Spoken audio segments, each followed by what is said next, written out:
Hello बच्चों, जय श्री कृष्णा, राधे राधे। कैसे हैं आप लोग? सब बढ़िया, शानदार, मस्त, जबरदस्त।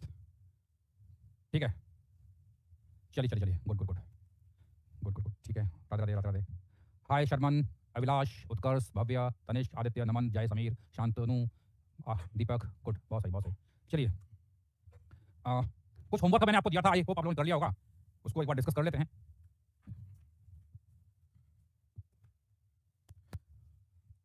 एक्सरसाइज 1 में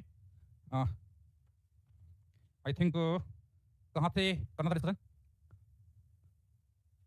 क्वेश्चन नंबर 1 नहीं, स्टार्टिंग बताइए। स्टार्टिंग में क्वेश्चन नंबर 15। ओके, 15 क्वेश्चन देख लेते हैं। Charge question number 15, charge particle having some mass is resting in equilibrium at some height h above centre of uniformly charge non conducting horizontal ring. देखिए यहाँ question में क्या बोल रहा है, क्वेश्चन नंबर 15 कर रहे हैं। यहाँ पर एक यूनिफॉर्मली चार्ज रिंग है, यूनिफॉर्मली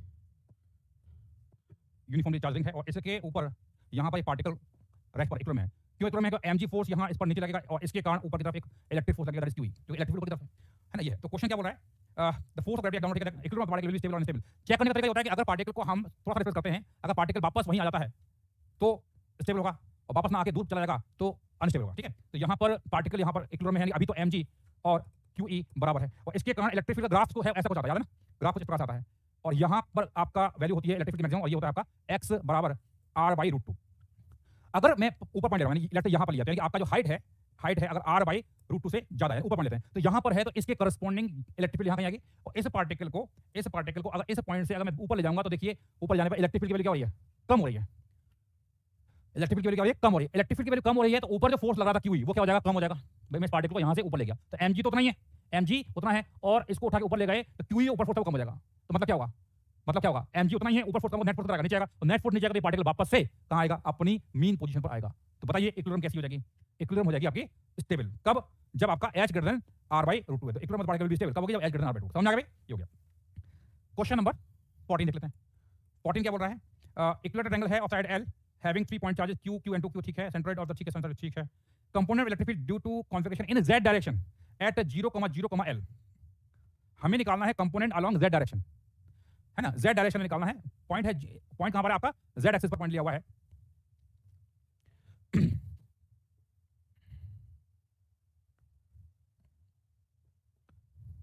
तो यहां पर ये 3 चार्ज पार्टिकल्स दे रखे हैं, ये है x, ये है y, एक चार्ज यहां है q, एक चार्ज यहां है q, और एक चार्ज यहां पर है q, और यहां लिखा हुआ है centroid of the triangle coincide with the origin. ये आपका सेंट्रोइड जो ओरिजिन पर आ रहा है, और इसकी साइड कितनी रखी है आपको? ट्रायंगल है, wire frame of side length L है, तो यहाँ पर ये लेंथ L है। अब देखो इसका हमें निकालना है, अब देखो यहाँ चार्ज Q है, यहाँ चार्ज Q है, यहाँ चार्ज कितना है? यहाँ 2Q है, यहाँ चार्ज 2Q है। तो हमें निकालना है component of electric due to configuration in z direction. z के लिए निकालना है, z के लिए, तो z मतलब बाहर की तरफ आएगा। तो ये बेसिकली यहाँ पर अगर हम पॉइंट जो ले रहे हैं वो ये बाहर की तरफ ले रहे हैं, एंड ये इसके कोऑर्डिनेट आपको दे रखे हैं, यानी ये आपका x है, y है, तो ये हमारा z होगा। तो यहाँ पॉइंट है, यानी ये दूरी आपकी कितनी है? L है, ये L है। तो ये L है, तो हमें देखिए हमें z डायरेक्शन में कंपोनेंट चाहिए, z डायरेक्शन में कंपोनेंट चाहिए। तो एक तरीका तो ये है कि ये Q और ये Q, यहाँ 2Q है, तो इसमें से काम कर सकते हो कि आप एक Q हटा दो यहाँ से, यार ऐसा करो मत करो कुछ भी। हम जानते हैं कि यहाँ इसके कारण यहाँ पर इलेक्ट्रिक फील्ड जो आएगी Q के कारण, वो इसके अलावा इस तरह से आएगी, आएगी इधर कहीं आएगी, और इसका एक कंपोनेंट z के अलावा आएगा। तो अगर ये एंगल थीटा है तो हम जानते हैं ये एंगल भी थीटा आएगा। तो इस अगर मान लो इसके कारण यहाँ पर इलेक्ट्रिक फील्ड E है, तो इधर कितना आएगा? E cos थीटा, या सुनो ऐसे इस Q के कारण यहाँ आएगा E cos थीटा, क्योंकि चार्ज इक्वल है, और ये 2Q है, तो इसके कारण कितना आएगा? इस पॉइंट पर 2E cos थीटा माइनस है। एक मिनट को, ओहो प्रिंट गड़बड़ हो गया, हाँ तो खत्म हो गया मामला, फिर तो जरूरत ही नहीं है, फिर तो कहानी खत्म हो गई, कुछ नहीं, जीरो हो जाएगा जीरो हो गई है ना, क्योंकि ये प्रिंट गड़बड़ हुआ है ना, माइनस होगा। गुड, तो माइनस देखो इस Q और इस Q के कारण आएगा बाहर, और -2 के कारण आएगा अंदर, नेट कितना हो जाएगा? जीरो हो जाएगा। समझ आ गया? तो जीरो इज आंसर। चलिए question number 13 we have done in the class. ऐसा क्वेश्चन क्लास में कर चुके हैं, बाकी क्वेश्चन मेरे ख्याल से हम ऑलरेडी डिस्कस कर चुके हैं। क्वेश्चन नंबर 8 पिछले क्लास में किया था, क्वेश्चन नंबर 6 ऐसे मत करो भाई, ये कोई तरीका थोड़ी होता है कि आप जो क्वेश्चन डिस्कस हो चुका वही पूछा जा रहा हो। आगे बढ़िए, चलिए हाँ जी, और कौन सा क्वेश्चन था? 15 के बाद कोई क्वेश्चन है क्या? Question number 19, charges A and B have, एक मिनट कौन सा क्वेश्चन 19 में क्या है? Number of field lines check कर लो भाई, क्वेश्चन नंबर 19 किससे पूछा भाई? क्वेश्चन नंबर 19 में आपको नंबर ऑफ फील्ड है, तो क्वेश्चन जो चार्ज A है, चार्ज एट A है, तो उसे 1 2 3 4 5 6, तो QA से निकल रही है 6, और QB कितनी है काउंट करो, 1 2 3 4 5 6 7 8 9 10, 10 है। Divide by number of lines count कर लीजिए, इट इज 3:5, 3:5। ठीक है भाई, चलिए और बोलिए। 23 देख लेते हैं। A large sheet of uniform charge passes through a hypothetical spherical surface. The figure shows principal section of, ठीक है, electric flux through the spherical surface। हम जानते हैं इलेक्ट्रिक फ्लक्स क्या होता है, चार्ज इनसाइड बाई एप्सिलॉन। तो आपको चार्ज इनसाइड निकालना पड़ेगा। तो चार्ज इनसाइड कैसे निकालोगे, यहां पर ये है क्या दिया है, large sheet of uniform charge. तो यहां पे एक लार्ज शीट है, इसकी चार्ज डेंसिटी सिग्मा है। तो इस शीट का वो पार्ट जो इस गोले के अंदर है, तो इसका वो पार्ट जो गोले के अंदर है, तो गोले के अंदर आपको क्या दिखाई देगा, आपको ये इस प्रकार से डिस्क जैसा दिखाई देगा। तो डिस्क जैसा दिखाई देगा, तो आपको बस इस डिस्क के अंदर कितना चार्ज आ रहा है वो निकालना पड़ेगा। 22 तक था, 20 तक। भाई क्यों पूछ रहे हो, क्यों, वाई वेस्टिंग टाइम। आप मतलब कुछ बच्चे टाइम वेस्ट करना चाहते हैं, ऐसे मत करो यार, टाइम वेस्ट मत करो। ठीक है, चलिए और बोलिए। 20 3 positive charge are equal of charge Q, ठीक है, at vertex of equal rectangle, the resultant lines of the force. देखिए चार्ज तीनों पॉजिटिव हैं, तो हमने पॉजिटिव चार्ज से लाइंस बाहर निकलती हैं, यहाँ कोई नेगेटिव चार्ज है नहीं। तो ऑप्शन प्रोसेस एलिमिनेशन करेंगे तो आपका ऑप्शन ए तो होगा ही नहीं। ऑप्शन बी जो है उसमें बीच में एक गोला बना हुआ है, तो हम जानते हैं कि इलेक्ट्रिक फील्ड कभी भी क्लोज लूप फॉर्म नहीं करती हैं। ऑप्शन डी भी गोले गोले बने हुए हैं, तो ऑप्शन डी भी नहीं होगा, तो ऑप्शन क्या आएगा, सी होगा। तो 20 का आंसर क्या आएगा, सी आएगा।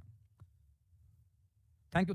ठीक है, 21 में बताऊंगा नहीं, half F zero E square, F zero है परमिटिविटी, ई है इलेक्ट्रिक फील्ड, डायमेंशनल फार्मूला निकालना है। चलिए अब आइए आगे बढ़ते हैं ना, कुछ बच्चे बस टाइम पास कर रहे हैं। 58 देख लेते हैं। 58 a particle mass and charge q is thrown in the gravity free space with velocity u at point O, ठीक है। Find the maximum distance from A on the sheet where the particle can strike। ये question मैं कहां से करा चुका हूं, question number 58 we have done the class. यहां पर एक शीट है, ये चार्ज है, चार्ज नेगेटिव है, तो इस पर इधर फोर्स लगेगा, कितना लगेगा, q into E। तो इस डायरेक्शन में एक्सप्रेशन का q into E, तो ये u जाके यहां गिरेगा, तो you need to find what, range निकालना है बस। समझ आ गया, 58 हो गया। 56 चेक कर लेते हैं। Charge is located at the origin in free space, charge दिया है q at 2,0,0। तो x component of electric field eight 3,1,180, calculate value of q। देखिए यहां पर चार्ज 10 को माइनस, हाँ 10 की पावर -9 कूलम चार्ज कहां पर है, ओरिजिन पर है, और q चार्ज कहां पर है, 2,0,0 पर, और निकालना कहां पर है, पॉइंट मान लो p है, p कितना है, 3,1,1। तो इससे चार्ज के कारण निकालना पड़ेगा, तो नेट इलेक्ट्रिक फील्ड जो आएगी it will be E1 plus E2, vector form में करना है, तो फॉर्मूला है k, चार्ज है 10 की power -9 KQ divided by R, KQ R vector. तो ये इसमें से इसको बाहर करेंगे तो 3 I cap plus J cap plus K cap divided by इसका मॉड। ये ना भाई फॉर्मूला क्या था, KQ R vector divided by RQ, ये फॉर्मूला होता है। मॉड लेंगे तो 3 का 9 + 1 + 1 इट इज रूट ऑफ 11 का Q, ये है E1। अब जो Q रखा है यहाँ, तो इसका निकालेंगे तो KQ और R वेक्टर कितना होगा, यहाँ से यहाँ जा रहे हैं तो 3 में से करेंगे 2, तो it is your I cap plus J cap plus K cap. इसका मॉड लेंगे तो मॉड है हमारे पास √3 का Q। तो इस समय ये हमने इलेक्ट्रिक फील्ड निकाल लिया। अब क्या बोल रहा है यहाँ पर, इस इलेक्ट्रिक फील्ड का x कंपोनेंट क्या कर देना है, 0 कर देना है। क्या दिक्कत आ रही थी, समझ आ गया। चलिए और बोलिए बेटा। 55 ये लास्ट क्लास में हमने कर चुके हैं, ऐसे मत करिए भाई, इसके आगे बढ़िए। 57 ये होमवर्क, पुराना होमवर्क दे रहा हूँ, 57 पिछली क्लास का होमवर्क है, नो अभी दे देंगे। और बोलिए इसके आगे 59 के बाद बताइए, आगे 59 के बाद 59 calculate magnetic electric force on charge placed at the vertex of triangular pyramid four equal charge. ये शायद मैंने क्लास में कराया था क्या, पिरामिड वाला question number 59 we have done the class, 59 we have done the class, ठीक है। अरे भाई पिरामिड का क्वेश्चन है यार, कराया था क्वेश्चन, भूल जाते हो। ये पिरामिड है, इसके वर्टेक्स पर यहां पर एक पार्टिकल रखा हुआ था, ये है, ये चार्ज था Q, यहां था Q, यहां था Q, यहां था Q, ठीक है। चलिए भाई क्वेश्चन नंबर 12 में डाउट बता रहे हैं बच्चे। अरे भाई साहब क्वेश्चन नंबर 12 देख लेते हैं। 12 का non conducting ring of radius r है यूनिफॉर्म डिस्ट्रीब्यूशन, ठीक है। Small part of the ring of length d is removed, d is very very less than r, electric field at centre of the ring will now be. देखिए पूरी ring थी, उसमें से मैंने कुछ पार्ट कट किया, तो हमने जब पूरी रिंग होती है तो यहाँ पे नेट इलेक्ट्रिक फील्ड क्या होगी, 0 होगी। अगर कुछ पार्ट यहाँ कट किया है तो ये चार्ज अगर dq है तो इसके कारण इलेक्ट्रिक फील्ड आएगी, और रिमेनिंग के कारण आगे आना चाहिए। तो ये E बिकॉज, ये ऐसे बोलते थे E बिकॉज ऑफ dq, और ये E बिकॉज ऑफ रिमेनिंग। तो नेट 0 है, E because of remaining is same as E because of dq charge. तो फॉर्मूला है k dq डिवाइडेड बाय ये दूरी कितनी है, r², और k dq कितना, lambda into d divide by r², और लैम्डा कितना आएगा, q divide by 2πr, total charge 2 दिया था ना, तो लैम्डा की वैल्यू रखेंगे तो कितना k q d divided by 2πr cube. तो it is directly proportional to d and inversely proportional to r cube. समझ आ गया भाई।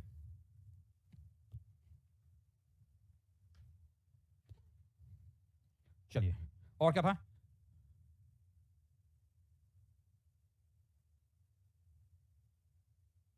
Charge particle always move along, ये कोई थोड़ी इलेक्ट्रिक फील्ड अलग होती है, चार्ज पार्टिकल होता है, पर चीज समझ लीजिए कि एक्सप्लोरेशन और आप एक्सप्लोरेशन और वेलोसिटी की डायरेक्शन सेम होती है, ऐसा कुछ भी नहीं है। क्वेश्चन नंबर 16 है ना, तो charge particle may not follow electric field lines.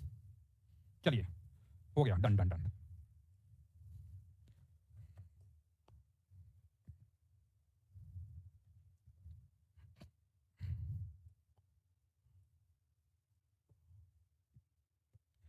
हाँ जी, पिछली क्लास में हम लोगों ने गॉस लॉ स्टार्ट किया था ना।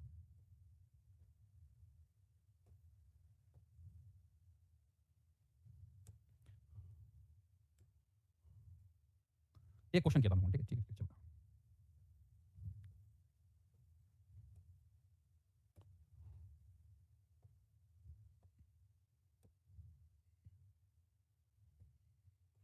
चलिए अभी देखिए यहां पर एक और क्वेश्चन करेंगे यहाँ पे।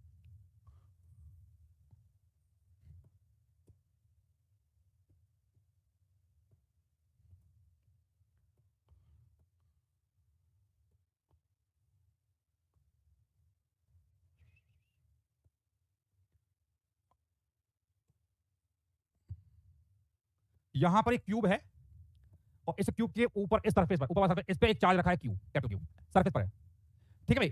चार्ज यहां रखा हुआ है क्यू। अरे भाई कोई बात नहीं, अभी तक देख लो, है ना, नहीं बताया था, कोई बात नहीं, अभी पढ़ाएंगे। अब जो पढ़ाया जा रहा है तो फोकस कर लीजिए, ज्यादा अच्छा रहेगा। ठीक है, तो यहाँ पे चार्ज रखा हुआ है सरफेस पर, तो आप कुछ फाइंड आउट इलेक्ट्रिक फ्लक्स तो इस चार्ज के कारण आपको इस क्यूब से कितना इलेक्ट्रिक फ्लक्स निकलेगा वो बताना है, ठीक है। कितना आया, गुड, समझ में आ गया। अरे भाई पढ़ाई कर ले भाई, वर्कबुक मिल जाएगी, सबको मिल जाएगा, अभी चल रहा है तो फोकस कर ले। प्रॉब्लम क्या है कि जो चल रहा है तो फोकस नहीं है। आ गया क्यूब बाई टू, समझो कैसे करेंगे। देखिए यहाँ पर अभी चार्ज सरफेस पर, तो जैसा क्यूब ये है वैसा का वैसा क्यूब मैं ऊपर लगा देता हूँ। तो यहाँ मैंने वैसा का वैसा एक क्यूब और ऊपर छाप दिया, है ना, थोड़ा मिक्स हो रहा है मामला, ठीक है, देख लेना। ये क्यूब डाल दिया, तो ये बिल्कुल डिट्टो एक क्यूब हमने यहाँ डाल दिया है। तो ऊपर वाला क्यूब और ये नीचे वाला क्यूब, अब ये क्या करें, चार्ज को पूरा अंदर कर लिया। तो अब इस चार्ज के लिए ऊपर वाला पार्ट और नीचे वाला पार्ट क्या है, आइडेंटिकल हो गया, आइडेंटिकल हो गया। तो हम जानते हैं कि पूरे दोनों क्यूब से जो फ्लक्स निकलेगा वो कितना निकलेगा, Q divide by epsilon zero, ठीक है भाई। तो एक क्यूब से कितना आएगा, तो फ्लक्स हो जाएगा एक से आएगा आधा, तो Q by two epsilon zero. लिख लीजिए फटाफट, लिख लीजिए।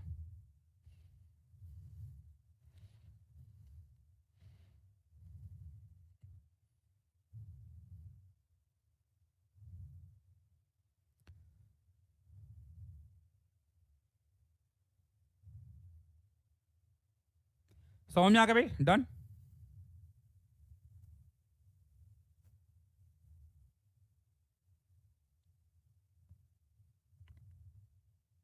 चलिए अब और क्वेश्चन करेंगे।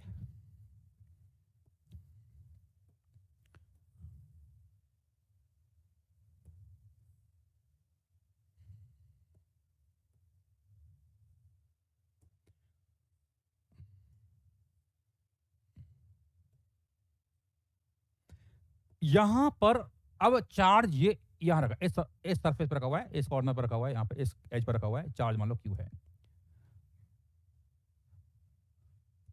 Same question, you have to find flux through the cube, flux through the cube. आ गया, गुड। कैसे करेंगे, देखो अभी एक चार्ज सरफेस पे रखा हुआ है, किनारे रखा हुआ है, और मुझे इस क्यूब से निकालना है, तो मुझे इसको चार्ज को रखना पड़ेगा। ढकने के लिए क्या करना पड़ेगा, यहां पर मैं और एक्स्ट्रा कुछ क्यूब लगाऊंगा, है ना। तो ऐसा का ऐसा क्यूब मैं यहां लगा देता हूं।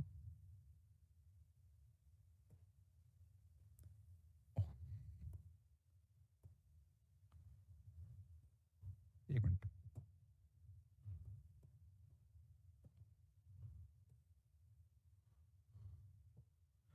ऐसा का क्यूब यहां लगा देते हैं, और एक, अरे ये क्या हो रहा है, पूरा नहीं आ रहा क्या, चलो कोई बात नहीं, पूरा लेंगे।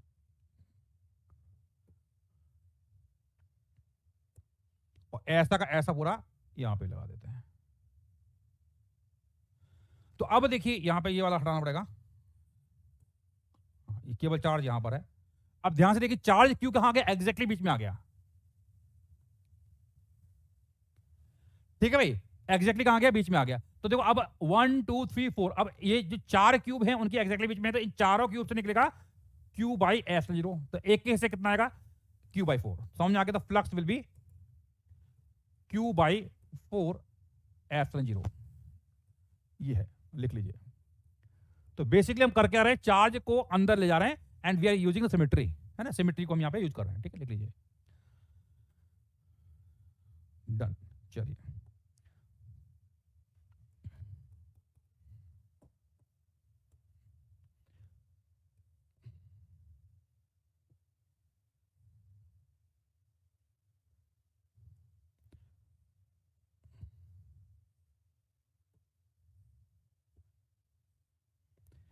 चार्ज इस कॉर्नर पर है,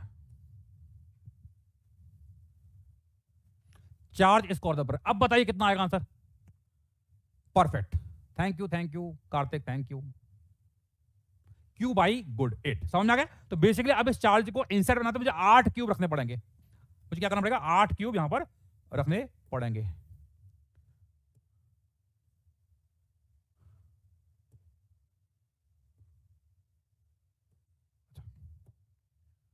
आठ क्यूब रखने पड़ेंगे, है ना। तो इसको पहले क्यूब बना लेता हूं, 8 क्यूब रखने पड़ेंगे। तो 8 क्यूब लगाना भी बड़ा डिफिकल्ट है ना। चलो बना देते हैं। एक क्यूब पीछे रख दिया ना।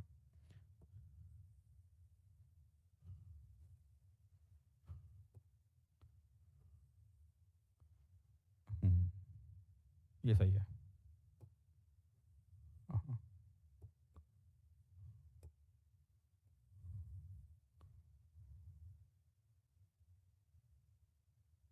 ये 4 क्यूब रखें अभी तो, है ना। 4 क्यूब रखेंगे तो अभी चार्ज कहां पर, सरफेस पर है। तो 4 नीचे, वैसे 4 ऊपर रखने पड़ेंगे, समझ में आ गया। तो यहां पर वैसे के वैसे 4 क्यूब आपको ऊपर भी रखने पड़ेंगे। ये थोड़ा सा कॉम्प्लिकेट हो गया मामला, पर ठीक है, कोई बात नहीं। अब 4 एग्जैक्टली बीच में आ गए, तो टोटल कितने हुए, 4 नीचे हैं और 4 ऊपर हैं, ठीक है। ये आ गया। तो आंसर कितना हो जाएगा, answer will be your Q by 8f0। मेरे ख्याल से आपको विजुलाइज हो गया होगा, कई बच्चों को विजुलाइज हो चुका है और आंसर भी आ चुका है, क्यू बाई 8f0। गुड, समझ में आ गया भाई, लिख लीजिए। इसमें मेरा कोई कंट्रीब्यूशन नहीं है, यहाँ पर जो टूल था उसी को मैंने डायरेक्टली यूज किया है, ठीक है।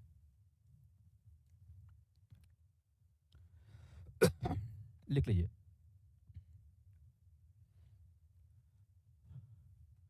समझ में आ गया भाई।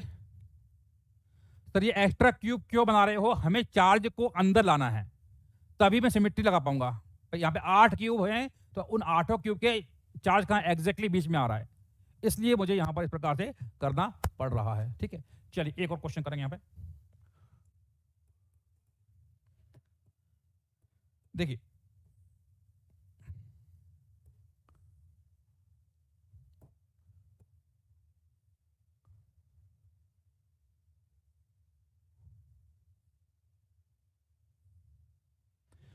यहां पर ये क्यूब है, लेकिन चार्ज जो रखा हुआ है वो it is not at this edge, at this corner, it is just outside.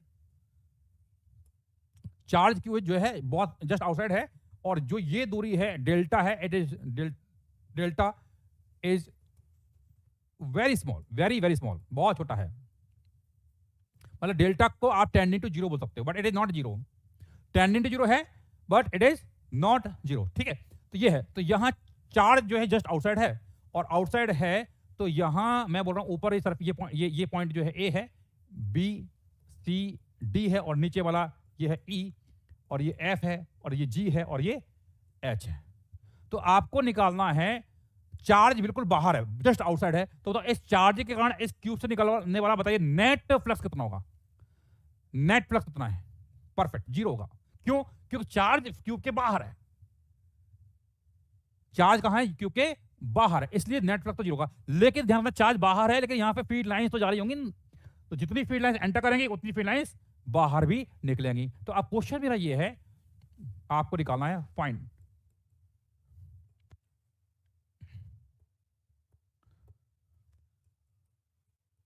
Out number 1 flux through surface ABCD, and number 2 flux through surface EFGH। समझ आ गया। तो अब आपको ABCD जो सरफेस है उससे कितना फ्लक्स निकलेगा, और EFGH जो सरफेस है उससे कितना फ्लक्स निकलेगा वो निकालना है। थोड़ा दिमाग वाला क्वेश्चन है, थोड़ा सोचिए कैसे करना है, करिए।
देखिए बहुत सिंपल कॉन्सेप्ट है।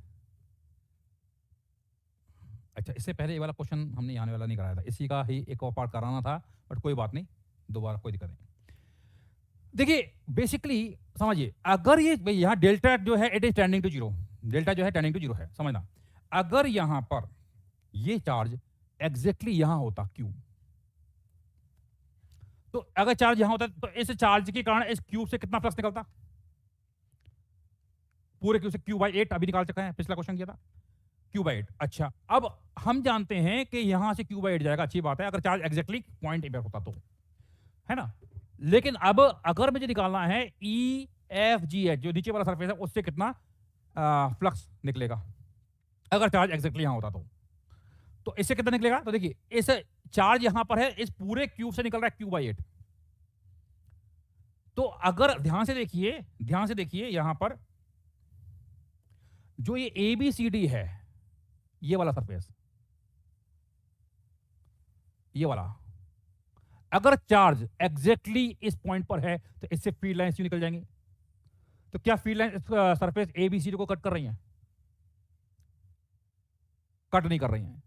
यानी कि चार्ज यहां रखा हुआ है तो इसके कारण इस सरफेस एबीडी से एबीसीडी तक कोई फील्ड लाइंस कट नहीं कर रही हैं, तो फ्लक्स कितना होता? जीरो होता। ऐसे एक सरफेस ये है, इससे भी कोई फ्लक्स नहीं निकलेगा। कौन सा सरफेस? ए डी एच ई। और एक सरफेस है ए बी एफ ई। तो तीन सरफेसेस हैं, उनसे तो कोई फ्लक्स निकलेगा ही नहीं। तो कौन से बचे? एक ये बचा, एक ये बचा, और एक ये। इमेजिन कीजिए जिस कमरे में आप हो उस कमरे के एक कॉर्नर पे एक चार्ज रख दो। तो कॉर्नर, ऊपर वाला कॉर्नर है तो ऊपर छत है, और सामने वाली जो साइड वाली दीवार है और ये वाली दीवार है ना, ये पीछे वाली दीवार है, जहां आप बैठे हो उस कमरे के ऊपर कहीं एक कॉर्नर में चार्ज है। तो उस कॉर्नर के साथ जो दीवार और छत जुड़ी हुई है वहां से कोई फ्लक्स नहीं निकलेगा। क्यों नहीं निकलेगा? क्योंकि field lines is not crossing the surface A B C D. Field lines यूं जाएंगी, एरिया वेक्टर ऊपर होगा, एंगल 90 डिग्री है, नो फ्लक्स। तो बेसिकली है। अब बाकी वहां चार्ज रखा हुआ है, बाकी कौन कौन सा सरफेस बचे? सामने वाली दीवार ये, सामने वाली दीवार ये, और नीचे जमीन, ग्राउंड। तो 1 2 3 तीन पॉइंट है। तो तीन पॉइंट है, तीन, तो तीनों से फ्लक्स कितना निकलेगा? बराबर बराबर बराबर बराबर। तो flux through E F G H कितना आएगा? क्यू बाई 24, क्योंकि पहले क्यू बाई 8 था, उसका भी 1/3 हो जाएगा, क्योंकि तीन बराबर, तो जो भी फ्लक्स होगा वो तीनों में बराबर बढ़ जाएगा, क्योंकि सिमेट्री है। तो Q by 24 it is through E F G H. कब किया कैलकुलेशन? जब चार्ज एग्जैक्टली पॉइंट ए पर होगा। चार्ज ऊपर रख दो तो छत जो है और साइड वाले ये दीवार है और ये वाला दीवार है, उससे कोई फ्लक्स नहीं निकलेगा। जो आपका दीवार या छत उस चार्ज को टच कर रही है वहां से कोई फ्लक्स नहीं निकलेगा। उसके बाकी जो आपके दीवार और नीचे का ग्राउंड है वहां से ही फ्लक्स निकलेगा।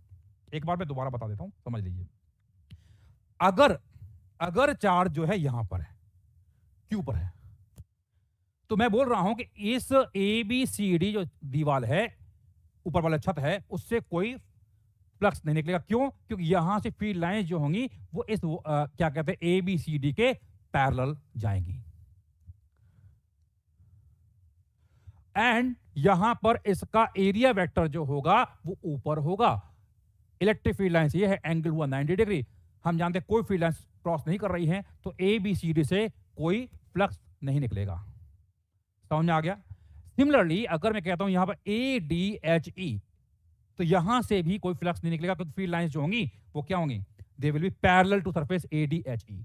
Similarly A B F E, इससे भी कोई फ्लक्स नहीं निकलेगा। तीन सरफेसेस हैं जिनसे कोई फ्लक्स नहीं निकलेगा। समझ में आ गया? अब निकलेगा कहां से भाई? हम जानते हैं फ्लक्स, तो फ्लक्स कितना निकल रहा? Q/8ε0 था, तो Q/8ε0 था, तो वो फ्लक्स कहां जाएगा? बाकी जो तीन सरफेसेस हैं वहां से निकलेगा। कौन कौन सा सरफेस है? नीचे वाला सरफेस, ये सामने वाला सरफेस, और ये। तो इन तीनों से निकलेगा Q/8। समझ आ गया? तो अब एक जो EFGH है, एक सिंगल के हिस्से कितना आएगा? 1/3 ऑफ Q/8। तो ऐसे लिख लेते हैं, अगर कोई ज्यादा दिक्कत आ रही है तो ऐसे लिख लेते हैं 1/3 ऑफ Q/8। ये है एक के हिस्से, तो इट इज Q/24। समझ में आ गया? This point is clear? Okay. ये कब होता? जब चार्ज पॉइंट ए पर होता। समझ में आ गया?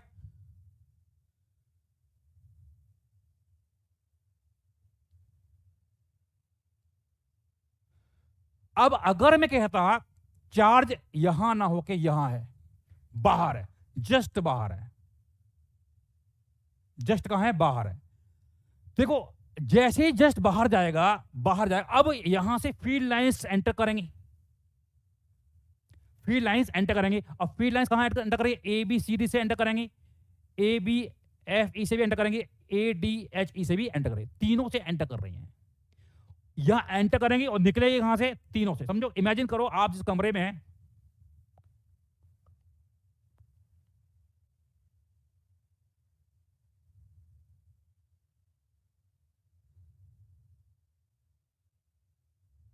वेदांत शर्मा जी आपको लिखना नहीं आता, वेदांत शर्मा जी आपको लिखना नहीं आता, क्या लिख रहे हो मैं समझ में नहीं आ रहा मेरे को, है ना? आपको लिखना भी नहीं आता है, ठीक है भाई? तो यहां पे तीन सरफेसेस हैं, वहां से क्या कहते हैं, चार्ज अगर बाहर पहुंच गया तो तीन सरफेस से फ्लक्स क्या करेगा? एंटर करेगा, और बाकी के तीन सरफेस से बाहर भी निकल जाएगा।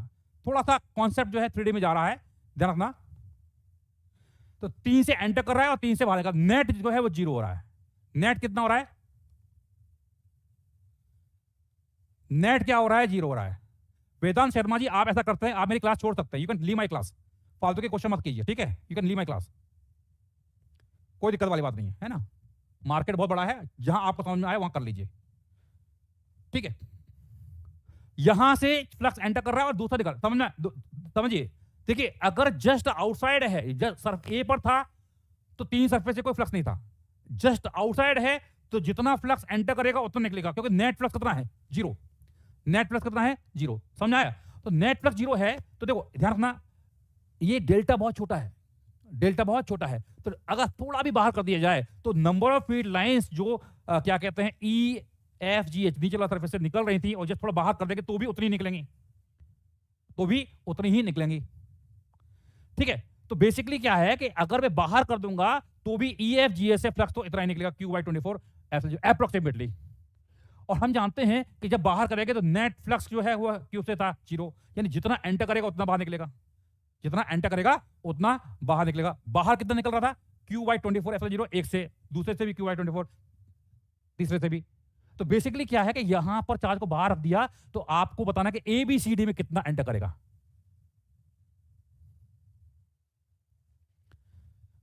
भाई यहां मैं सिमेट्री की बात कर रहा हूं बेटा, सिमेट्री। ए बी सी डी में कितना कर? परफेक्ट, Q/24, तो यानी flux through surface A B C D हो जाएगा माइनस ऑफ Q/24 क्योंकि नेट फ्लक्स तो 0 ही है, नेट फ्लक्स तो 0 ही है, जितना एंटर करेगा उतना बाहर निकलेगा। तो हमने क्या किया, जितना बाहर निकल रहा है उतना ही एंटर करना चाहिए। डेल्टा टेंडिंग टू 0 है बेटा, तो ज्यादा टेंशन मत लेना कि सर ये एग्जैक्टली उतना होगा या उतना होगा। Q/8ε0 बेटा पुराना क्वेश्चन देखो, ये वाला क्वेश्चन, ये क्वेश्चन था, यहां से किया हुआ है, इससे डेटा उठा रहा हूं, कॉर्नर पे चार्ज रखा हुआ है यहां पर, उसका क्वेश्चन है ना? शॉर्ट टर्म मेमोरी लॉस है ये, इसको Aman Kumar ji, short term memory loss आपका। ठीक है, थोड़ा बादाम बादाम खाइए, इलाज कराइए, कुछ मेडिसिन ले लीजिए तो ज़्यादा अच्छा रहेगा आपके लिए। ठीक है भाई, समझ में आ गया भाई? इससे ज़्यादा मेरी हिम्मत नहीं है, काफ़ी मैंने ढंग से समझाने की कोशिश की है। फिर भी अगर किसी को दिक्कत आ रही है तो रिकॉर्डिंग देख लेना, इससे ज़्यादा मैं नहीं कर पाऊंगा। ठीक है, अब आप रिकॉर्डिंग देख लेना भैया, मैंने पूरा ढंग से एक्सप्लेन कर दिया है। बार बार करूंगा फिर भी समझ में नहीं आएगा, क्योंकि थोड़ा क्वेश्चन जो है 3D में गया है। चलिए कोई बात नहीं, अब एक और क्वेश्चन करेंगे यहां पे। यहां पर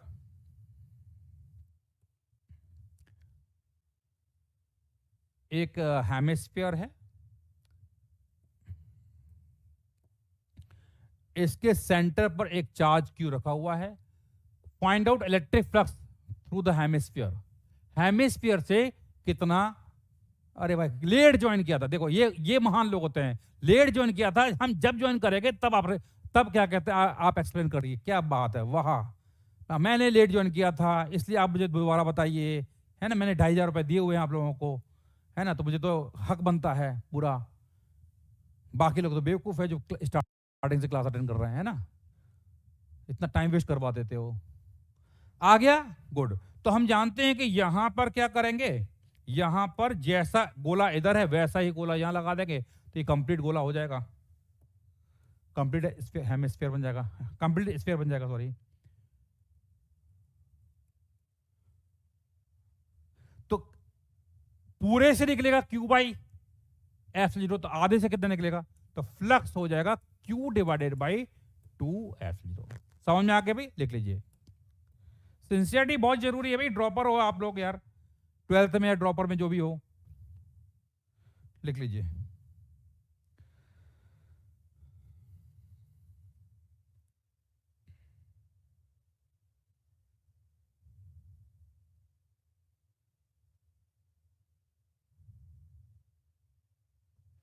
चलिए आगे बढ़ते हैं।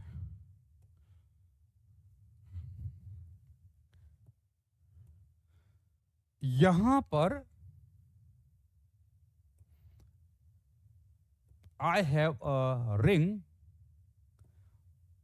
of charge Q and let's say radius R, and यहां पर मेरे पास एक ये गॉसियन सरफेस है,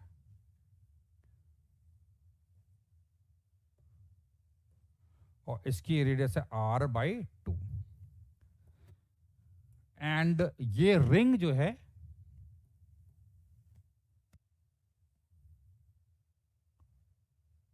this ring is moving forward with velocity v, velocity v से आगे बढ़ रही है। ये रिंग है, इट इज अ रिंग, तो रिंग आगे बढ़ रही है विद सम वेलोसिटी v, तो ये रिंग आगे बढ़ेगी बढ़ेगी, और ये हमारा एक गॉसियन सरफेस है, ये गॉसियन सरफेस है। तो रिंग जो है यहां से आगे बढ़ रही है, रिंग यहां से आगे बढ़ रही है, तो अभी रिंग जो है इस गॉसियन सरफेस के बाहर है। अब रिंग आगे बढ़ेगी बढ़ेगी बढ़ेगी बढ़ेगी, फिर ये पॉइंट इस पॉइंट पे पहुंचेगा, फिर और आगे बढ़ेगी तो इस रिंग का कुछ पार्ट इस गॉसियन सरफेस के अंदर आ जाएगा, फिर और आगे बढ़ेगी, कुछ और अंदर आएगा, कुछ और आगे बढ़ेगी। तो क्वेश्चन ये है, find out maximum possible electric flux through the Gaussian surface as shown in figure.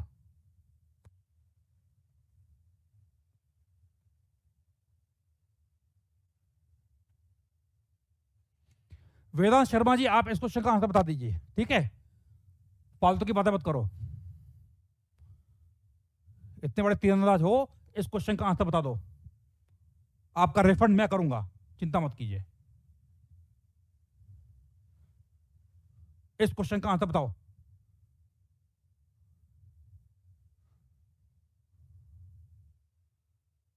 अपना यूपीआई दे देना, मैं रिफंड करूंगा, पैसा मैं दूंगा तुमको वापस पूरा।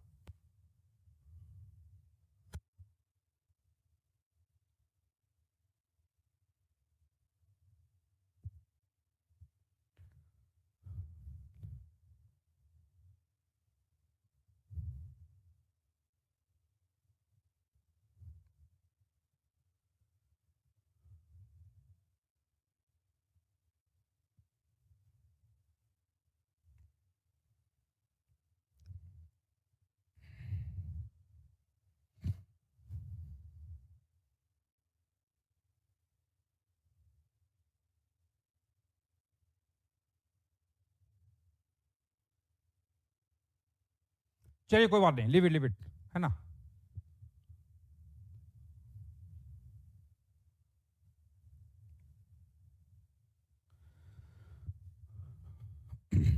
हो गया भाई, आंसर आ गया।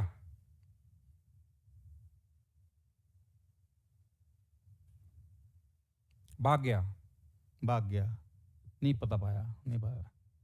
चलिए कोई बात नहीं।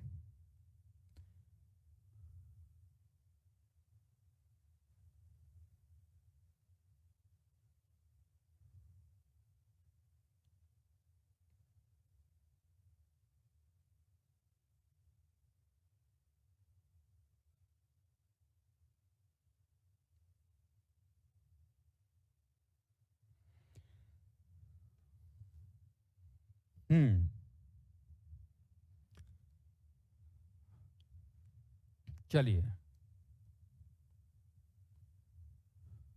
अंश बेटा, जो क्वेश्चन दिया है उसको कर लो, है ना।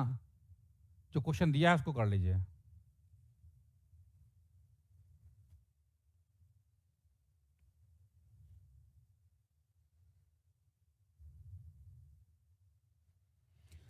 चलिए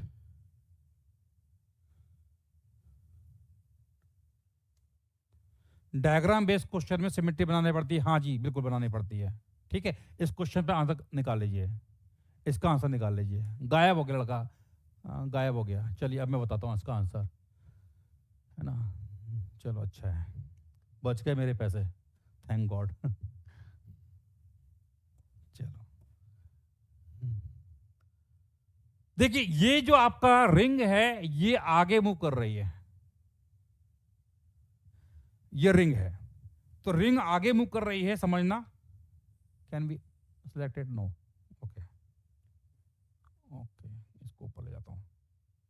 चलिए हाँ, समझना, ये रिंग है and this ring is moving in forward direction like this, like this. अभी भी फ्लक्स कितना है, पे चार्ज जो है रिंग का बाहर ही है, अभी भी flux through this Gaussian surface कितना है, 0 है। अब यहां पर ये एंटर करना स्टार्ट हुआ, अब यहां चार्ज अंदर पहुंच गया, अब चार्ज अंदर पहुंच चुका है, तो कुछ पार्ट अंदर पहुंच चुका है, तो कुछ फ्लक्स आएगा, क्योंकि फ्लक्स होता है चार्ज इनसाइड बाय एप्सिलॉन 0। फिर ये और गया, फिर ये और गया, फिर ये और गया। अब देखो अभी भी चार्ज इनसाइड, देखो ये, अब देखो समझना, यहां पर 0 था, बढ़ा बढ़ा बढ़ा बढ़ा बढ़ा बढ़ा बढ़ा बढ़ा बढ़ा बढ़ा बढ़ा। अब देखो घटा घटा घटा घटा घटा घटा घटा। तो बताइए कब यहां पर चार्ज इनसाइड मैक्सिमम होगा।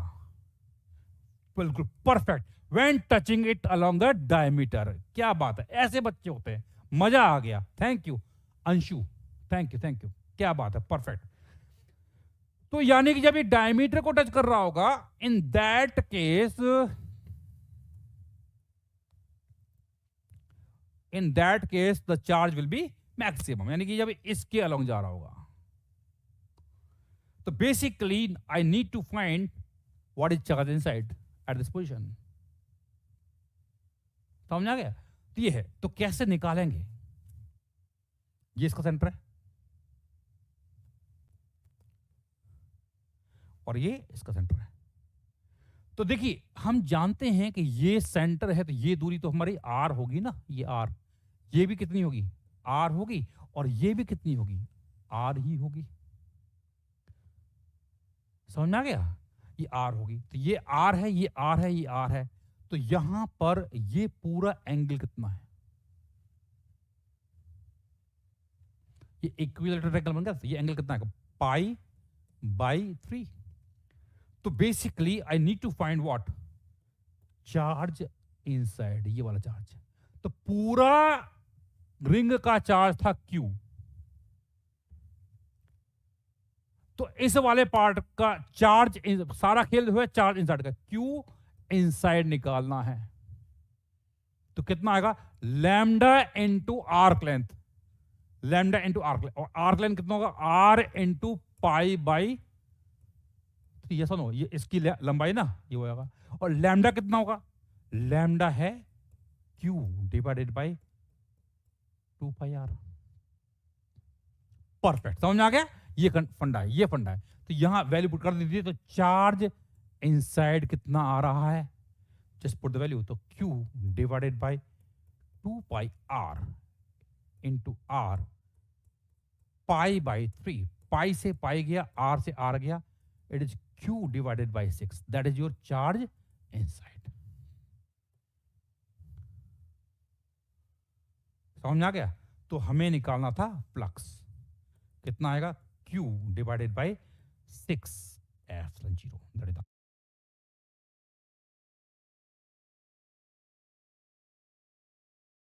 आंसर।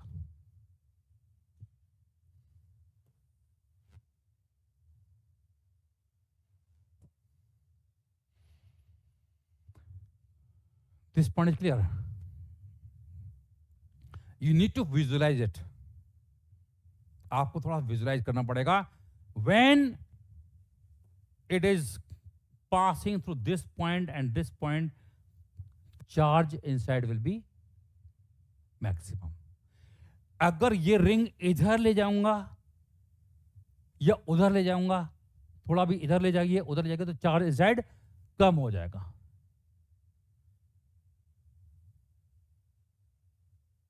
समझ में आ गया, दोबारा समझिए इसको, मैं अगर इसको इधर ले जाऊंगा, एक मिनट दोबारा से मैं बता देता हूं, विजुअलाइज करा देता हूं। ये देखिए यहां था, यहां से अगर मैं यहां ले गया, तो अब बताइए चार्ज इनसाइड क्या है, इतना ही हुआ ना यहां से यहां तक का, तो चार्ज इनसाइड क्या कम हो गया। अब सॉरी, इसको मैं यहां यहां यहां देखो, यहां 0 था, चार्ज इनसाइड बढ़ा बढ़ा बढ़ा बढ़ा बढ़ा बढ़ा बढ़ा बढ़ा बढ़ा, इस पॉइंट पर मैक्सिमम, इसके बाद अंदर इधर ले जाएंगे तो चार्ज इनसाइड वापस से कम हो रहा है। ये आपको विजुअलाइज करना पड़ेगा, कोई तरीका नहीं है भाई, कॉमन सेंस है और कुछ भी नहीं है। तो डायमीटर के अलोंग हम जानते हैं इट विल बी मैक्सिमम, ठीक है, चलिए गुड। एक basic threshold is required for IIT JEE, है ना, एक बेसिक थ्रेशोल्ड जरूरी है।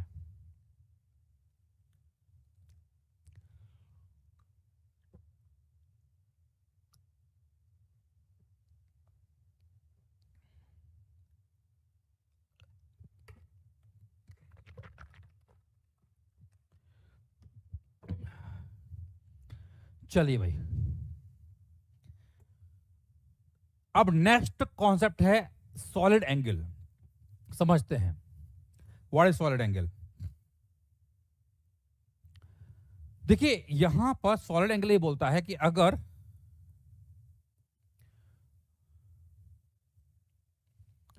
यहां पर एक, सॉरी, ये कोई छोटा सा एलिमेंट है, छोटा सा एरिया एलिमेंट है, और यहां पर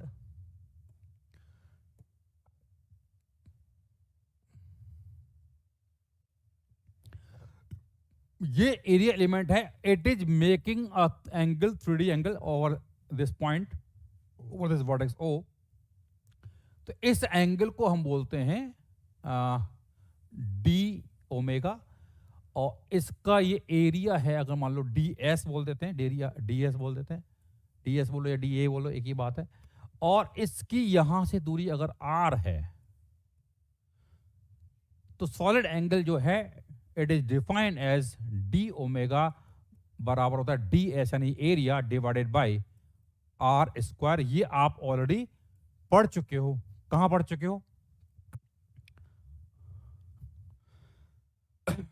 कहां पढ़ चुके हो, यहां पर क्लास 11 में हम पढ़ चुके थे, एरिया डिवाइड बाय R², ठीक है, लिख लीजिए।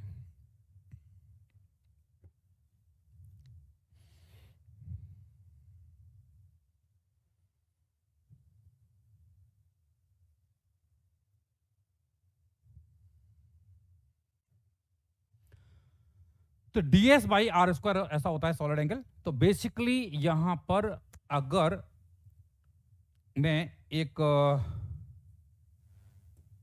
स्फीयर लेता हूं, कंप्लीट स्फीयर है ना, कंप्लीट स्फीयर लेता हूं, और इस स्फीयर स्फीयर में यहां पर अगर एक ये एलिमेंट लिया है,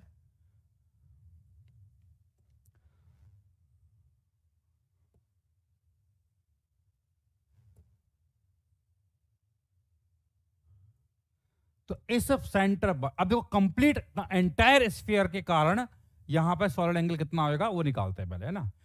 पूरा एक मिनट इसको हटा देते पहले। Solid angle eight the centre of sphere, ये हमारा क्या है, स्फीयर है, स्फीयर है, इसके सेंटर पर हमें निकालना चाहते हैं सॉलिड एंगल। तो ये मैं बोल रहा हूं ओमेगा। तो बेसिकली ये तरीका है ना, इस प्रकार से हम इंटीग्रेट करेंगे। तो बेसिकली यहां पर एक छोटा सा हम एक एलिमेंट लेंगे डी एस। तो डी एस है और ये दूरी कितनी है, इट इज आर। तो बेसिकली आर है ये डिस्टेंस, तो आर तो फिक्स है। तो डी ओमेगा, मतलब इसका डी ओमेगा कितना आएगा, d s divided by R square, और इसको हम इंटीग्रेट कर देंगे। इसको हम क्या करेंगे, इंटीग्रेट कर देंगे। तो 1/r² बाहर आ गया। इंटीग्रल ऑफ डी एस मतलब इसका पूरा स्फीयर का सरफेस एरिया, सरफेस एरिया। तो यहां पर ये हो जाएगा 4πr² डिवाइडेड बाई r²। तो यहां पर जो सॉलिड एंगल आ रहा है ओमेगा कितना आ रहा है, इट इज 4π। तो angle subtended by solid angle subtended at the centre of sphere कितना आता है, इट इज 4π। लिख लीजिए,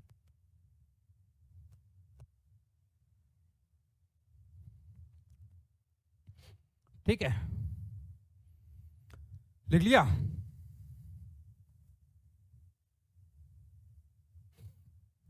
this point is clear.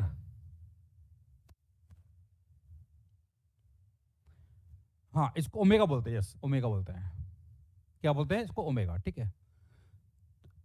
Integral of DS, तो इस स्फीयर का सरफेस एरिया कितना होता है, 4πr²। कितना है, 4πr² डिवाइडेड बाई r²। तो r² से r² चलाएगा तो आपका सॉलिड एंगल कितना आ रहा है, 4π आ रहा है।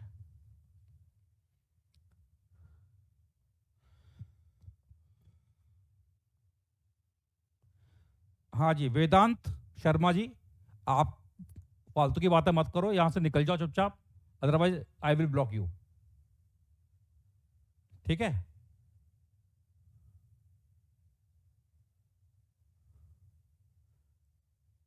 क्वेश्चन का आंसर तो तुम बता नहीं पाए और यहां पे फालतू की बातें कर रहे हो।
समझ में आया भाई? तो यहां पर ये आ गया 4 पाई और इसकी यूनिट होती है stay radian. It is stay radian. ठीक है, समझ में आ गया भाई? ठीक है, चलिए। तो ये है, तो बेसिकली क्या है कि एक पूरा कंप्लीट स्फीयर है, उसके सेंटर पर जो सॉलिड एंगल आता है इट इज 4 पाई, है ना? ये लिख लीजिए सब लोग।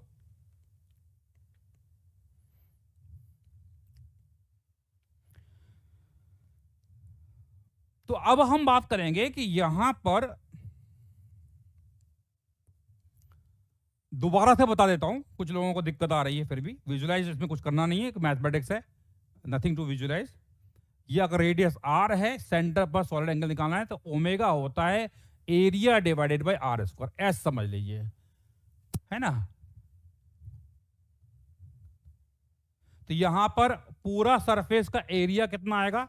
It is 4 pi R square divided by R square. अब समझ में आया कि नहीं आया? तो यहां पे ओमेगा जो है it is what? 4 pi, unit होती है स्टे रेडियन। क्या ये बात समझ में आ रही है? 4 पाई स्टे रेडियन। हाँ कोई बात नहीं बेटा, I have ignored, don't worry, आप लोग पढ़ाई कीजिए, डोंट राइट एनीथिंग। ठीक है,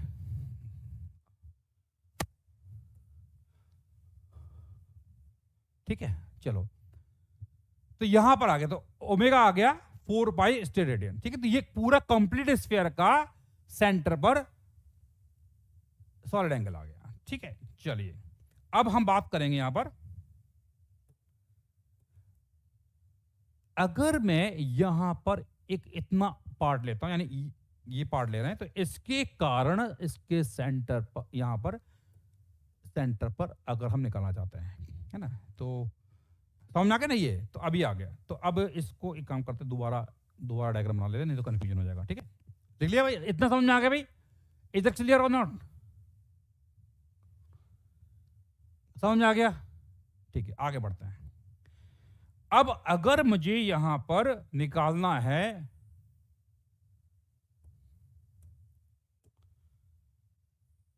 solid angle due to this part only,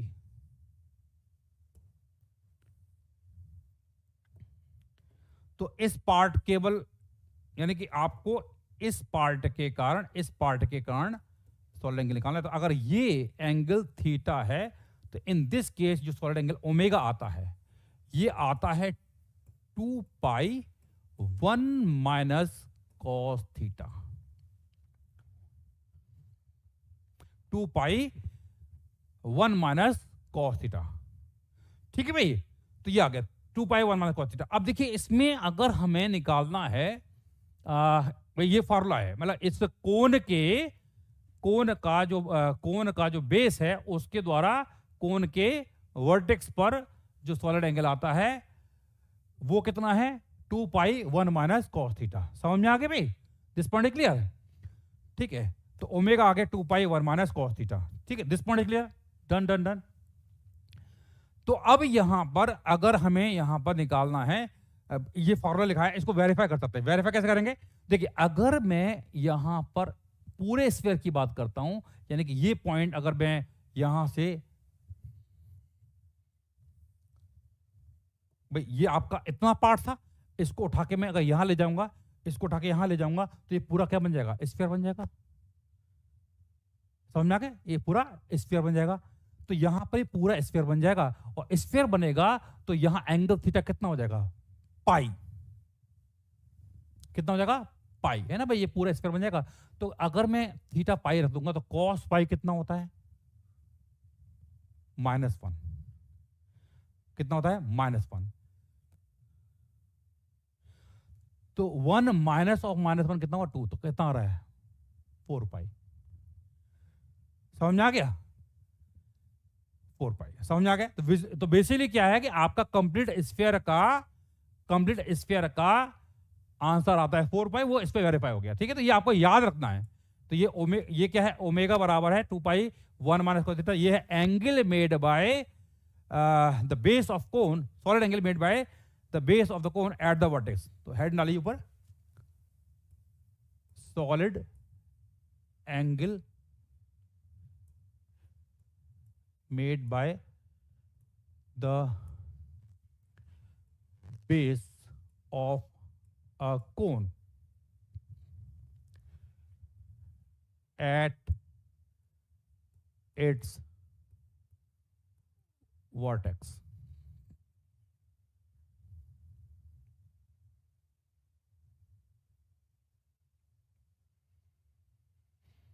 समझ में आ गया? तो देखिए एक चीज ध्यान रखना कि यहां पर जितना सॉलिड एंगल जो ये फ्लैट सरफेस कवर बनाएगा उतना ही कर्व सरफेस बनाएगा।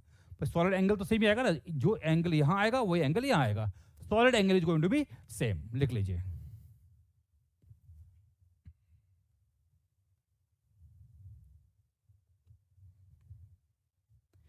अब एक खास बात यह है कि अगर यहां पर समझ आ गया, ये लिख लो,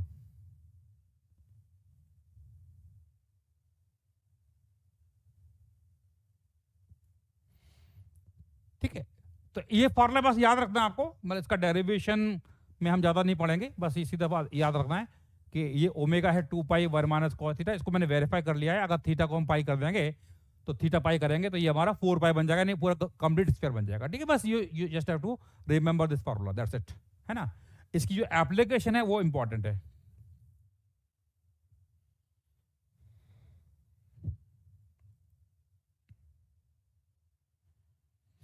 अब एप्लीकेशन समझते हैं, है ना, ये इंपॉर्टेंट है। तो एक क्वेश्चन कर लेंगे यहां पे। हम जानते हैं कि अगर ये कंप्लीट स्फीयर है और इसके सेंटर पर एक चार्ज है Q, चार्ज कितना है Q है, तो कंप्लीट स्फीयर है, चार्ज Q, तो बताइए इस पूरे स्फीयर से कितना फ्लक्स निकलेगा, कितना निकलेगा, Q बाई एप्सिलॉन 0, बिल्कुल सही है। अच्छा, लेकिन अगर मैं कहता हूं यहां पर, सॉरी, ये part,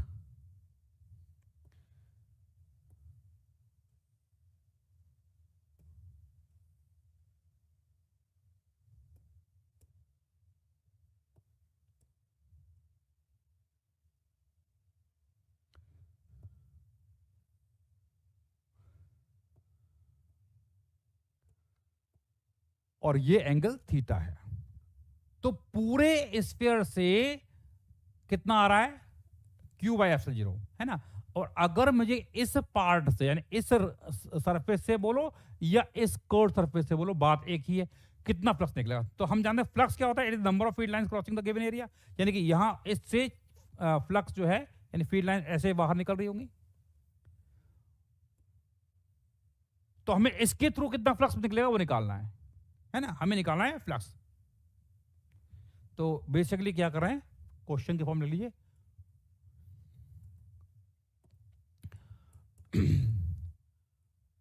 find out electric flux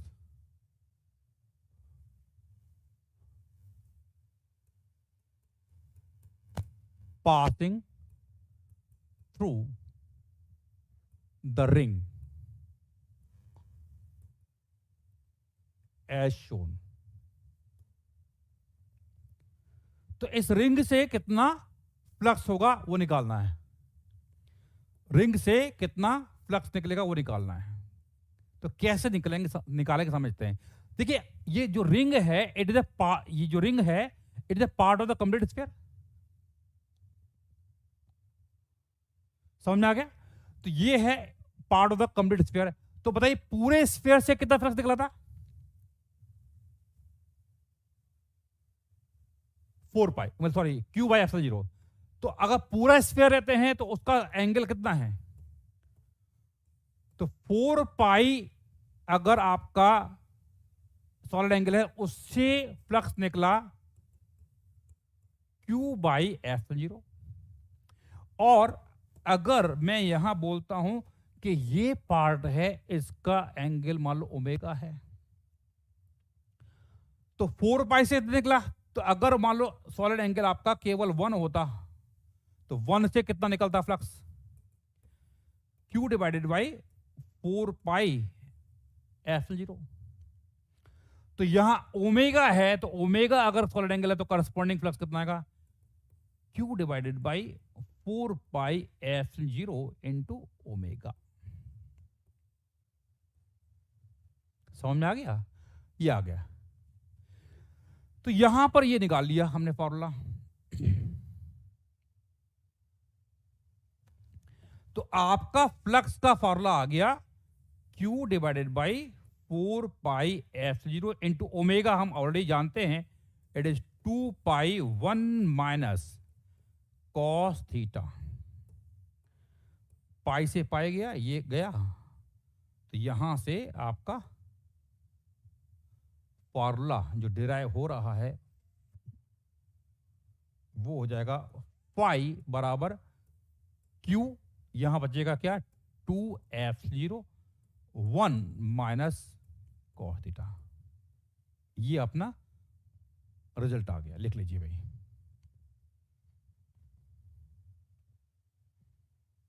बिल्कुल यूनिटरी मेथड लगा रहे हैं, उसी से हमने किया है, लिख लीजिए।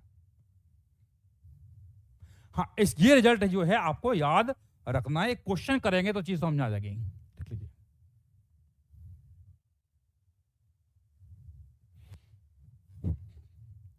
तो बेसिकली कर क्या रहे हैं हम लोग कि भाई पूरा गोला था तो फ्लक्स निकला Q बाई एप्सिलॉन 0। अब कुछ पार्ट है उससे कितना निकलेगा, तो बेसिकली हम क्या कर रहे हैं यहां पे सॉलिड एंगल का कॉन्सेप्ट यूज कर रहे हैं। तो पूरा गोला बदला 4 पाई सॉलिड एंगल, तो 4 पाई से निकला Q बाई एप्सिलॉन 0। अगर सॉलिड एंगल 1 होता तो Q by 4 pi epsilon 0। Omega है तो Q by 4 pi epsilon 0 into omega. That's it. इतना याद करना है बस, बाकी कहानी कोई दिक्कत नहीं है। ज्यादा हमें पचड़े में नहीं पड़ना है कि क्या है क्या नहीं है, बस इतना समझ लीजिए। ठीक है, लिख लीजिए। बिल्कुल, अब क्वेश्चन करेंगे तो ज्यादा समझ में आएगा चीजें। डन डन डन, इतना लिख लिया सब लोगों ने? लिख लिया? चलिए गुड, आगे बढ़ते हैं। हाँ, find out electric flux through the flat surface. यहां पर एक सिलेंडर दिया है, चार्ज क्यू एग्जैक्टली बीच में रखा हुआ है। ये दूरी है 4 सेंटीमीटर, ये दूरी है 4 सेंटीमीटर, ये इसका रेडियस जो है 3 सेंटीमीटर दिया हुआ है। You need to find electric flux through this flat surface as well as the curved surface.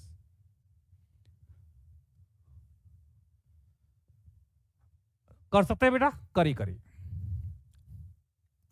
देखिए, अपना लेवल तो हमें बढ़ाना ही पड़ेगा, है ना भाई। मैं लो लेवल का पढ़ा नहीं सकता हूं, मुझे लेवल बढ़ाना ही पड़ेगा। और कोई बात नहीं, थोड़ा एफर्ट करोगे सब चीजें समझ में आ जाती हैं, है ना। बट जरूर बोलूंगा आज का लेक्चर थोड़ा सा क्या कहते हैं बाउंसर लेक्चर रहा है, तो definitely I would say that कि आप इसको ढंग से रिवाइज जरूर कर लेना। ठीक है, ढंग से रिवाइज जरूर कर लेना, बहुत ही इंपॉर्टेंट लेक्चर। आ गया आंसर? Good good. तो बेसिकली क्या करना है आपको, बस फॉर्मुलेबाजी करनी है, अब तो कुछ भी बचा ही नहीं है इसमें। तो इसको इससे ज्वाइन कर देंगे, इसको इससे ज्वाइन कर देंगे, तो यहां पर ये एंगल आप निकाल लीजिए। तो ये एंगल अगर थीटा है तो ये 3 है, ये 4 है, तो tan थीटा हो जाएगा 3/4। तो थीटा की वैल्यू कितनी आ रही है? 37 डिग्री। तो इसके कारण इस फ्लैट तो यानी फ्लक्स थ्रू फ्लैट सरफेस अगर निकालना चाहते हो, it will be Q divided by 2f0 1 minus cos theta. That is the formula. समझ में आ गया? तो Q divided by 2f0 1 minus cos theta कितना है? 37। कॉस 37 कितना होता है? कितना होता है? 4/5। तो 1 माइनस 4/5, तो कितना? Q divided by 2f0 1 minus 4/5। तो ऊपर जाएगा तो 5 minus 4 that is 1/5। It is Q divided by कितना कितना कितना 10। अब तो समझ में आ गया होगा ना। अब तो फॉर्मूलेबाजी शुरू हो गई, क्या दिक्कत है? Q by 10f0। समझ में आ गया? ये आ गया, तो Q/10 एप्सिलॉन 0 ये हमने फ्लक्स थ्रू फ्लैट सरफेस, तो जितना इससे निकलेगा उतना ही इससे निकलेगा। इस फ्लैट से निकला Q/10, उससे भी निकला Q/10। अब निकालना है कर्व्ड सरफेस से। समझ में आ गया? बिल्कुल समझ में आ गया युवराज को। नॉन यूनिफॉर्म डिस्ट्रीब्यूशन में ये करना पड़ेगा, बिल्कुल सही है, सॉलिड एंगल से करना पड़ेगा। यस, समझ में आ गया भाई? अब निकालिए। तो बेसिकली यहां पर हम कह सकते हैं flux through curved surface plus 2 times of flux through flat surface will be Q/F0, है ना? क्योंकि एक सरफेस ये रहा, एक सरफेस ये रहा, दो सरफेस है। तो यहां पर Q/10 F0 रखेंगे। अब बताइए फ्लक्स थ्रू कर्व्ड सरफेस कितना आ रहा है? Q/5, मैं डायरेक्ट लिखता हूं 4Q/5 F0, लिख लीजिए।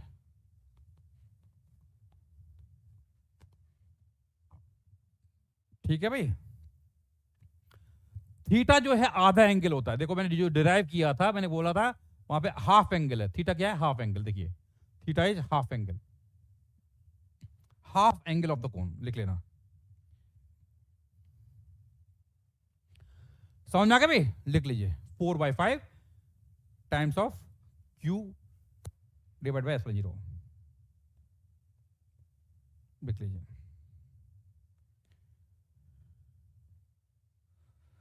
चलिए, तो थोड़ा सा टफ टफ हो गया, अब थोड़ा सा इजी कर लेते हैं। हाँ जी, एप्लीकेशन ऑफ गॉस थ्योरम। भाई हमने गॉस थ्योरम पढ़ ली है, गॉस लॉ पढ़ लिया है, इसका क्या यूज है, एप्लीकेशन क्या है, समझ लेते हैं। तो यहां पर गॉस थ्योरम को यूज करते हुए हम जहां सिमेट्रिकल चार्ज डिस्ट्रीब्यूशन होता है, सिमेट्रिकल चार्ज डिस्ट्रीब्यूशन होता है, उसके कारण हम इलेक्ट्रिक फील्ड निकाल सकते हैं, है ना? तो जहां सिमेट्रिकल चार्ज डिस्ट्रीब्यूशन है वहां पर निकाल सकते हैं। तो एक एग्जांपल है electric field due two point charge. तो पॉइंट चार्ज के कारण हम इलेक्ट्रिक फील्ड निकालेंगे। हालांकि हम फार्मूला ऑलरेडी जानते हैं, इट इज KQ/R², फार्मूला हम जानते हैं, but we will derive this formula using your Gauss law. तो कैसे करेंगे समझते हैं।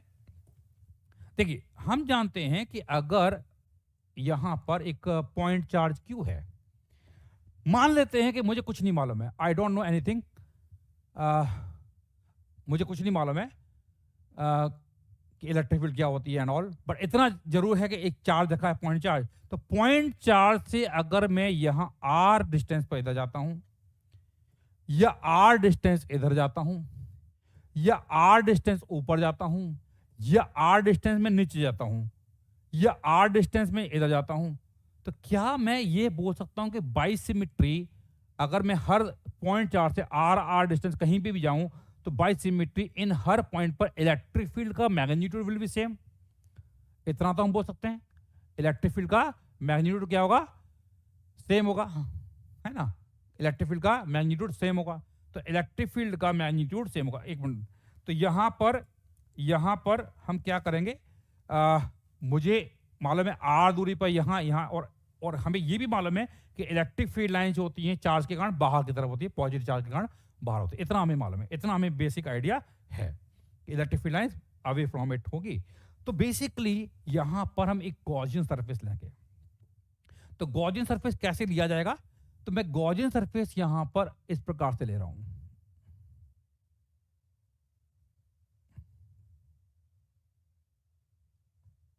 मैंने ये स्फीयर ले लिया, एक स्फेरिकल, एक गोला ले लिया है, तो स्फीयर को मैंने गॉसियन सरफेस बना लिया है ना, गॉसियन सरफेस स्फेरिकल ले लिया है, ठीक है।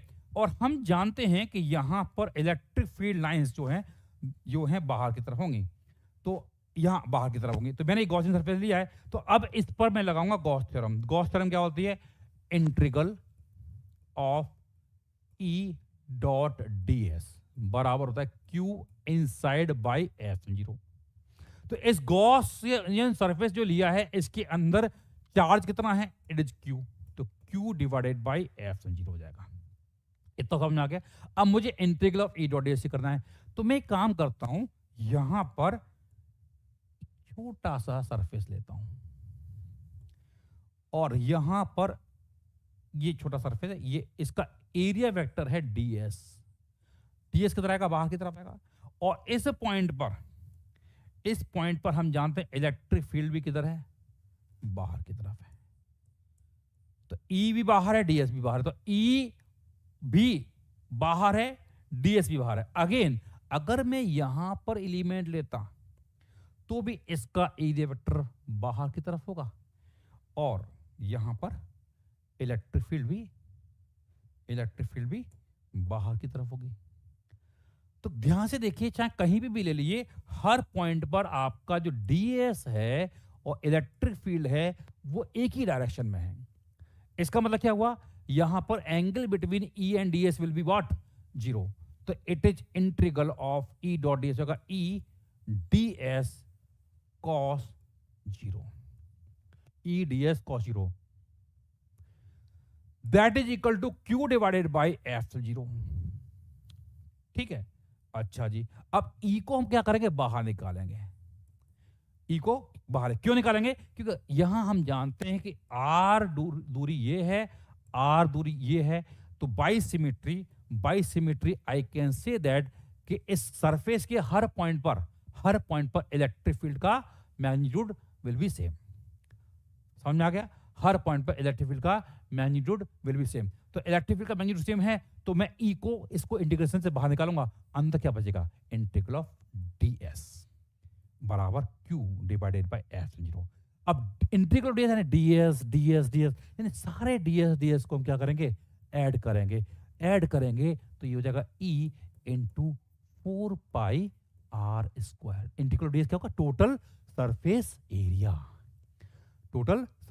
एरिया। ठीक है, तो ये आएगा E इंटू 4 पाई r स्क्वायर बराबर है Q डिवाइडेड बाई F0, है ना? ये आ गया।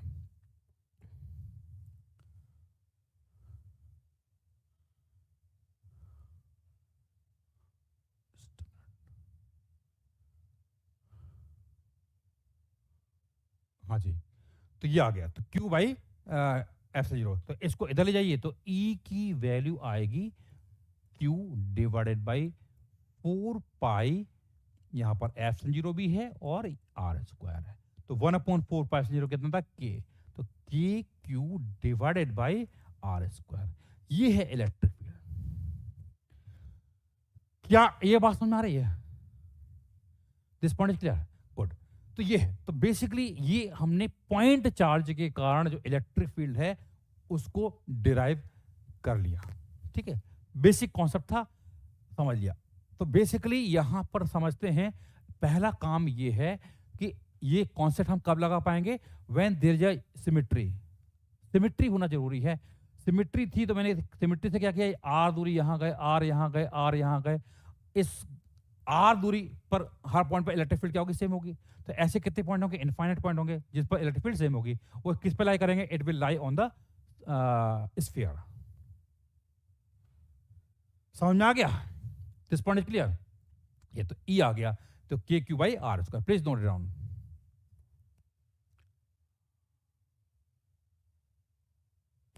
लिख लीजिए।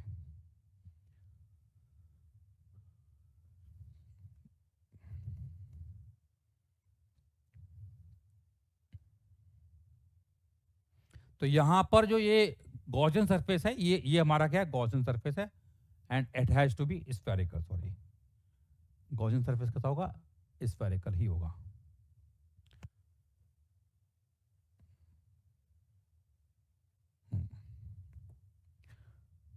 ये हमारा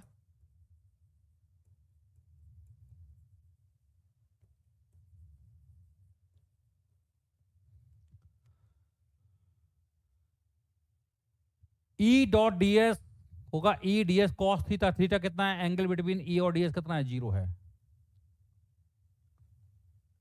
ठीक है, चलिए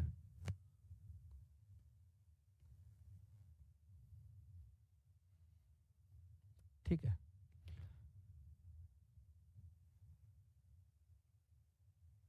चलिए समझ में आ गया। अब हम बात करेंगे इसका next application, electric field due to infinitely long line charge. Infinitely long line charge, इसका भी हम फार्मूला ऑलरेडी जानते हैं, हम लोगों ने किया था इलेक्ट्रिक फील्ड के टाइम किया था। तो ये एक इनफाइनाइटली लॉन्ग लाइन चार्ज है लैम्डा का। समझो अप्रोच समझना है, basically we have to learn the approach. Approach समझना